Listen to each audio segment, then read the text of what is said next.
Hare Krishna, Radhe Radhe. Welcome to my channel. तो जी कैसे हो आप सभी लोग। उम्मीद करती हूँ कि राधे कृष्ण जी की कृपा से आप सभी लोग अच्छे होंगे और स्वस्थ होंगे। तो जी आज की वीडियो में हम सुनेंगे कार्तिक महात्म्य का 14वां अध्याय। मैं अपने चैनल में रोज आपको कार्तिक महात्म्य का एक अध्याय, कथा आदि सुनाती हूँ। अगर आपको मेरे चैनल में सुनाई हुई कथाएं अच्छी लगे तो चैनल को लाइक एंड शेयर करना ना भूले और मेरे चैनल को सब्सक्राइब करना भी ना भूलें। तो चलिए शुरू करते हैं हम आज की कथा। सबसे पहले हम गणपति जी को याद कर लेते हैं। ओम गण गणपताय नमः। राजा पृथु कहने लगे कि हे नारद जी, आप सर्वज्ञ हैं, इसलिए संतान की वृद्धि करने वाला तथा सब प्रकार सुख देने वाला कोई व्रत कहिए। तब नारद जी ने कहा, हे राजन, इसके लिए मैं महाविद्या, महामाया, महामेधा, महास्मृति, महामोहा, महादेवी, महाईश्वरी तथा सर्वईश्वरी अहोई देवी का व्रत तुमसे कहता हूँ। राजा ने पूछा, महाराज, ये व्रत कब और कैसे किया जाता है?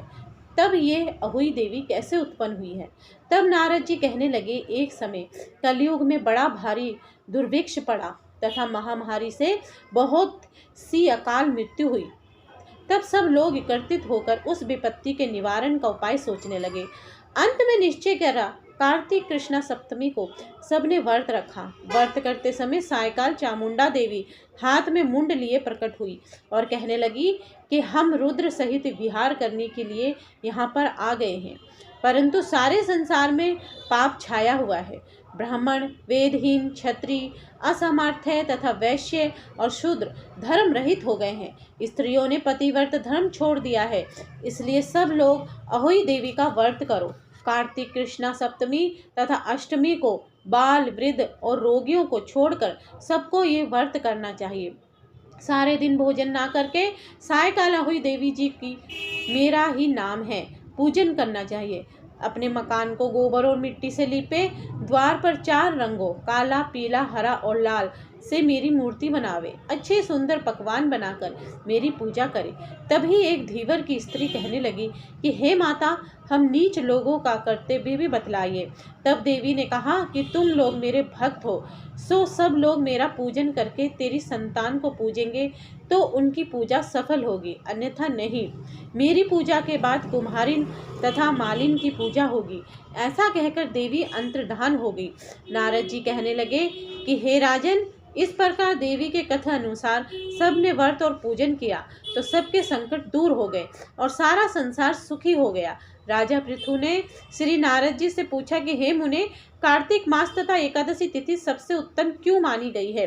तब नारद जी कहने लगे, हे राजन, जो प्रश्न तुमने आज मुझसे पूछा है वही प्रश्न एक समय श्री सत्यभामा ने किया था, और जो कुछ उत्तर श्री कृष्ण जी ने सत्यभामा को दिया था वही मैं तुमसे कहता हूँ।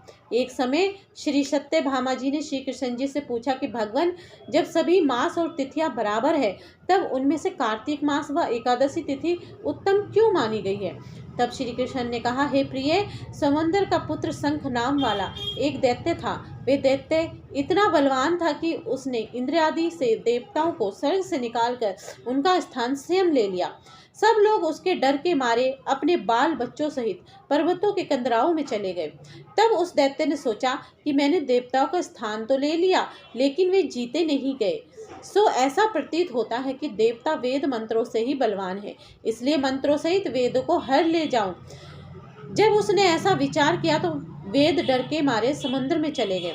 तब ब्रह्मादिक सब देवता संसार को वेदहीन समझकर भगवान विष्णु की शरण में गए और उनको जगाने के लिए गीत वाद्य आदि क्रियाएं की।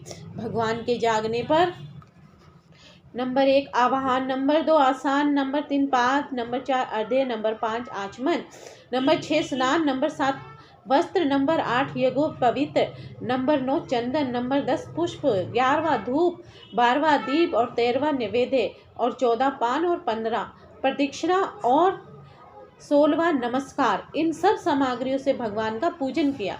तब भगवान प्रसन्न होकर देवताओं से कहने लगे कि हे देवताओं, हम तुमसे अति प्रसन्न हैं, अतः शंख आदि दैत्य को मारकर चारों वेदों को ले आओ। ले आएंगे। परंतु आज से वेद बीज मंत्रों सहित कार्तिक मास में जल में रहेंगे। अतः कार्तिक मास में जो कोई जल में स्नान करेगा उसको यज्ञ के अंत के समान फल मिलेगा और उसके समस्त विघ्न दूर हो जाएंगे। आप लोगों ने क्योंकि एकादशी के दिन हमको जगाया है, अतएव सब तिथियों की में एकादशी अधिक मान्य होगी। कार्तिक तथा एकादशी के व्रत हमको अति प्रिय है। नारद जी कहते हैं, राजन, इतना कहकर भगवान मच्छ यानी कि मछली का रूप धारण करके विंध्याचल में निवास करने वाले कश्यप जी की अंजुलि में आ गए। कश्यप जी ने उनको कमंडल में डाल दिया। जब कमंडल भर गया तो मत्स्य रूप होकर भगवान कहने लगे कि हमको कोई बड़ा स्थान दो। तब कश्यप जी ने घड़ा दिया, घड़ा भी भर गया तो उन्होंने कुएं में छोड़ दिया। परंतु भगवान धीरे धीरे बढ़ते रहे तो कश्यप जी ने उनको समंदर में डाल दिया। जब भगवान समंदर में बढ़ने लगे तब मत्स्य अवतार भगवान शंखासुर दैत्य को मारकर बद्री नारायण के आश्रम में आए। यहाँ आकर भगवान ने देवताओं से कहा कि हमने शंखासुर को मार दिया है। साथ ही ऋषियों से कहा कि आप लोग जाके समंदरों में से वेदों को ढूंढ लो, तब तक हम देवताओं सहित प्रयाग में निवास करेंगे। तब ऋषियों ने वेदों के 6 भागों, 1 संध, 2 व्याकरण, 3 कोश, 4 वेदक, 5 ज्योतिषी और 6 स्मृति सहित तपोबल द्वारा समुद्रों में से ढूंढ निकाला। जिस वेद का जो भाग जिस ऋषि को मिला तब से वे भाग उसी ऋषि का माना गया। फिर सब ऋषि ने इकट्ठे होकर देवताओं के पास आए और तत्पश्चात ब्रह्मादिक देवताओं ने यहाँ पर अश्वमेघ यज्ञ किया। तब से प्रयाग तीर्थराज कहा जाने लगा। यहाँ पर स्नान, दान, यज्ञ आदि करने से अनेक जन्मों के पाप नष्ट हो जाते हैं।